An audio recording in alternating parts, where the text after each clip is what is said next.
Раннее утро в долине подножия скалистых гор всегда начиналось одинаково.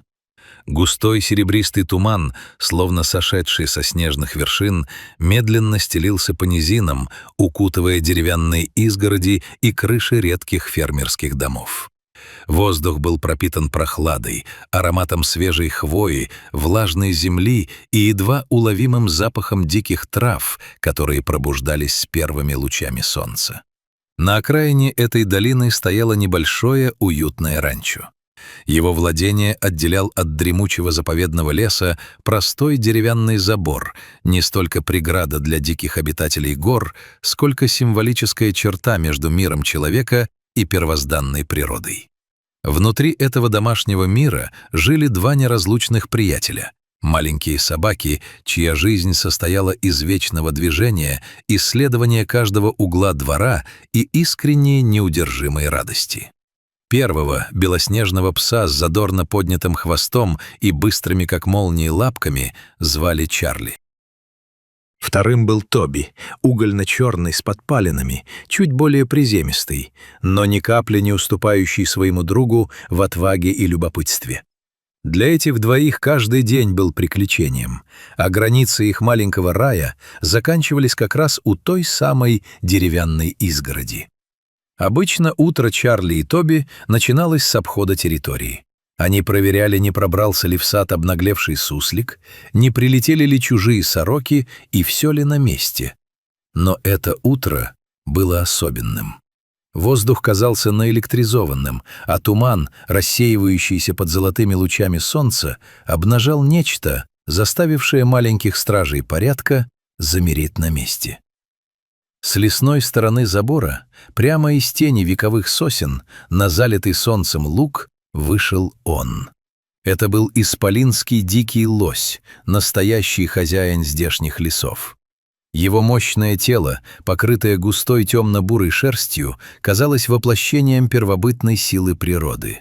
На его голове красовались огромные ветвистые рога, напоминающие корону древнего лесного короля. Каждое его движение было преисполнено гордости и неторопливой грации. Он весил несколько сотен килограммов, и один лишь его шаг мог казаться сокрушительным для любого мелкого существа. Лось остановился у самой изгороди. Его большие, темные и удивительно мудрые глаза осматривали открывшееся пространство.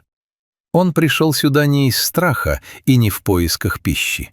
Его вела какая-то странная, необъяснимая тяга к этому месту, где человеческий мир соприкасался с его родным лесом.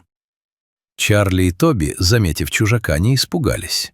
В их маленьких телах бились сердца настоящих защитников, смешанные с бесконечным детским любопытством.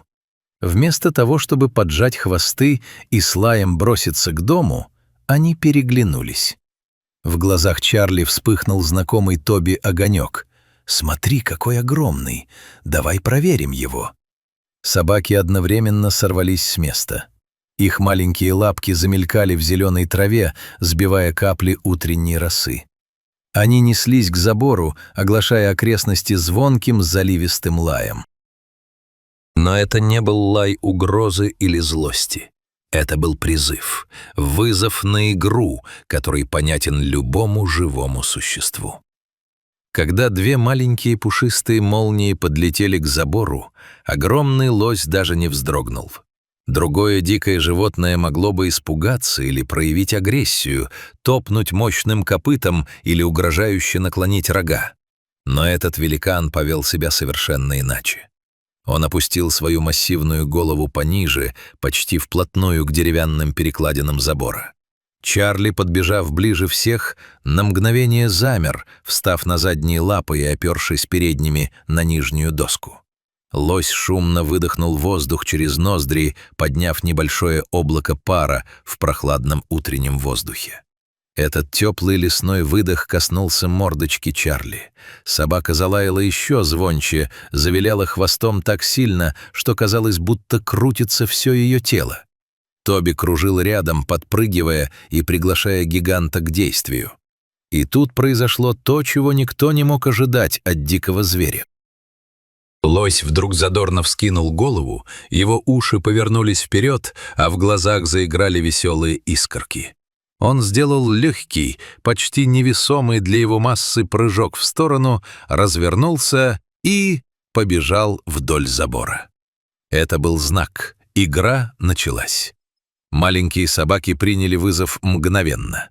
Чарли и Тоби припустили во всю прыть вдоль своей стороны изгороди, а огромный лось бежал параллельно им по своей, лесной стороне.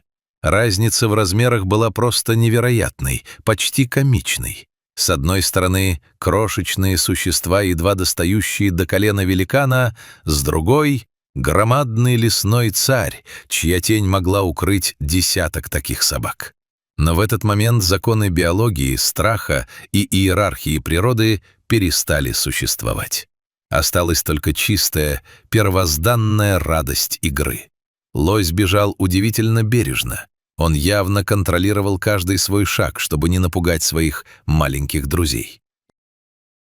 Когда собаки прибавляли ходу, он ускорял свой размашистый бег, а когда они резко разворачивались на месте, крутясь волчком от избытка эмоций, гигант тоже тормозил, смешно вскидывая задние ноги и мотая своей великолепной рогатой головой.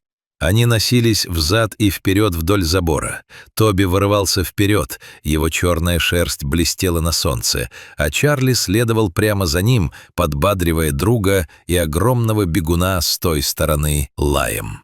Лось, казалось, полностью перенял их щенячий задор.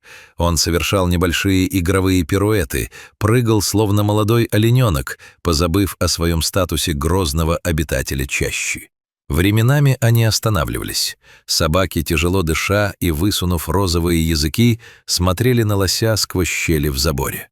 Лось опускал голову, касался носом древесины, словно проверяя, здесь ли его новые товарищи. И как только Чарли делал легкое движение в сторону, игра возобновлялась с новой силой. Великан не хотел, чтобы это веселье заканчивалось.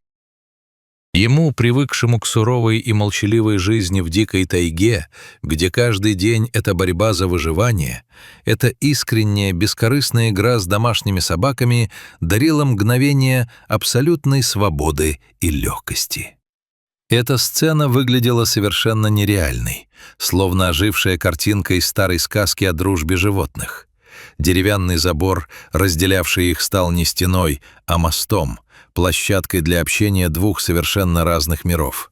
Для лося Чарли и Тоби не были ни угрозой, ни добычей, ни назойливыми вредителями. Они были партнерами по игре, существами, которые говорили на том же самом языке радости, движения и доверия.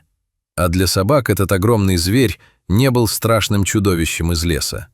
Они видели в нем такого же пса, просто очень большого, который тоже любит бегать по утрам и радоваться теплому солнцу. Моменты, подобные этому, обнажают глубокую истину, которую люди часто забывают в своей суете.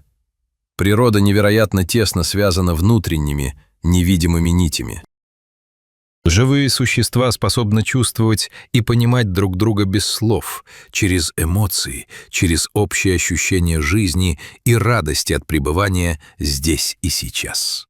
Этот дикий великан, проявляя поразительную чуткость и нежность к маленьким собакам, бережно соизмерял свою силу с их хрупкостью, доказывая, что доброта и игривость — это универсальные ценности, понятные каждому сердцу, будь оно размером с кулак или с массивную грудную клетку лесного исполина. Солнце поднималось все выше, окончательно рассеивая остатки утреннего тумана. Воздух становился теплее, и дневные звуки ранчо, далекое ржание лошадей, стук инструментов и голоса проснувшихся людей начали заполнять долину. Маленькие лапки Чарли и Тоби уже устали от бесконечного бега. Они остановились у поваленного бревна возле забора, улегшись прямо на траву и продолжая внимательно наблюдать за своим огромным другом. Лось тоже замедлил ход. Он подошел к забору в последний раз, тихо фыркнул, словно говоря «спасибо за игру, малыши», и повернул голову в сторону густого леса. Его царственные рога качнулись, ловя легкое дуновение ветра из глубины чащи.